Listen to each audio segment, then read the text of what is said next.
Hey guys, Ryan here with Manus Defense. Today I'm here to talk to you about the Hipoint C9. This handgun is from a lot of videos and photos that you guys have seen us post before, so this gun has definitely been around the block, and there's a reason we have it. A couple of you guys have asked for more footage, more information on this gun. This is the video.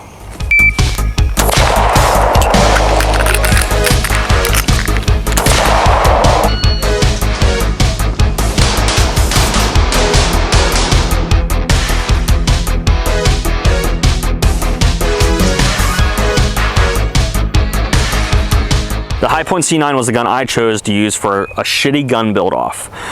Some buddies and I, when I was working at the range in Frederick, we were kind of getting tired of the guns that we were seeing on the market. There wasn't anything super exciting for us, and we also didn't have $5,000 to go and spend on a fully loaded Atlas or Nighthawk or anything like that for USPSA or IPSC, the CZ Shadows, all those kinds of things.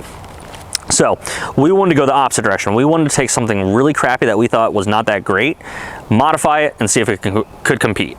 Granted, it's not officially right within a USPSA or IPSC match, but the guys that were running the matches let us run it anyways. So one of our buddies, he did a Kel-Tec SU16, which is definitely a no-go to run 5.56 in a match like that. Our other buddy did a SV40, or is it an SV9? It was one of those Smith & Wessons. And then I think we had one other person, but they didn't really get their gun done in time. And for myself, I chose the Hipoint C9.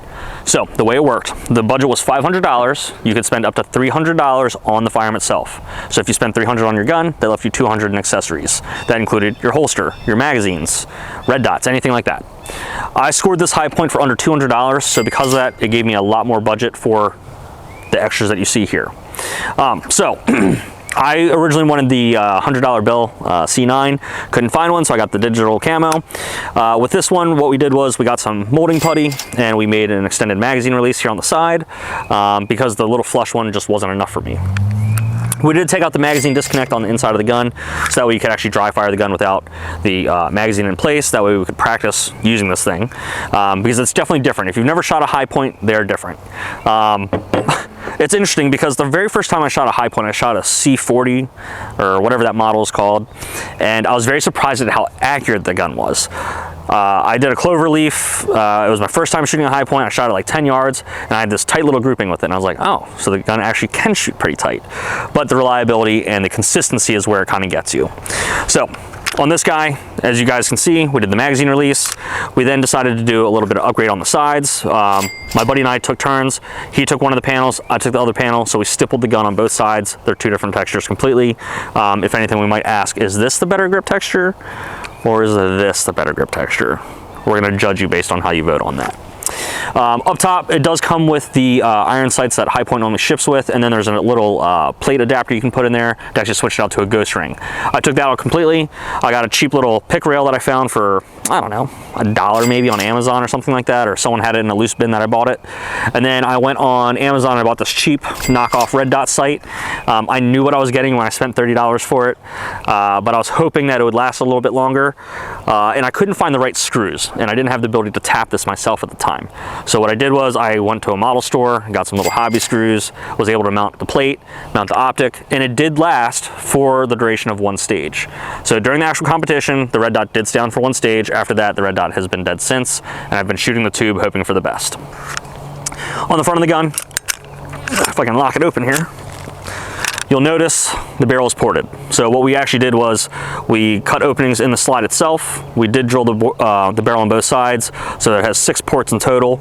So because of that, this gun actually really spits flames out. You can see it in some old photos and some lower light footage. You'll see this thing just spitting flames out of the gun. So because of that, it is really fun to shoot when it shoots. It's a little weird.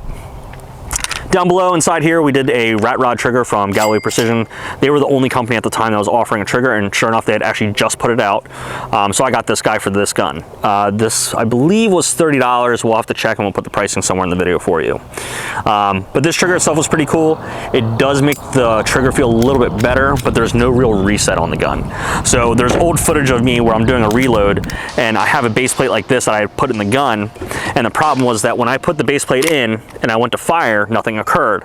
And so I didn't know if it's because the magazine wasn't seated or if I hadn't pressed the trigger all the way through. So because of that, I slammed my hand to do the reload to make sure it was seated. And I actually cut my hand open on that third, I think it was the third stage, where I sliced my hand open. And so I think that's the mark right there from where it was. So either way, lesson learned. But again, this was just something fun that we did. If you guys wanted to do something like this with your buddies, you guys could always, you know, find a way to do some sort of shitty gun build off, whether it's with rifles, shotguns, pistols, whatever it might be. But choose something that's a budget friendly gun, modify it, have a little bit of fun with it. At no point though would this ever go inside my pants. Even though one of the guys was nice enough to gift me an inside the waistband holster, this would never see the light of day inside my pants in reality.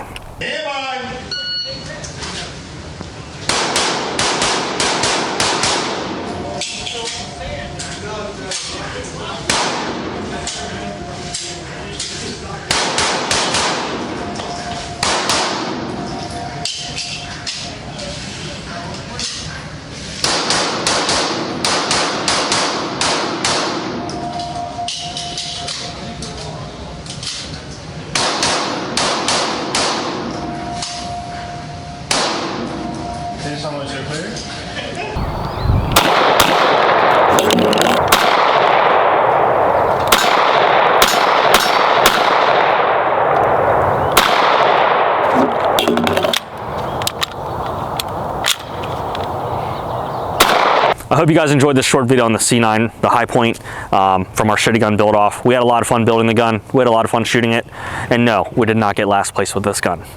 Either way, not my finest thing in the world, but definitely a lot of fun. As always, guys, stay safe, shoot straight.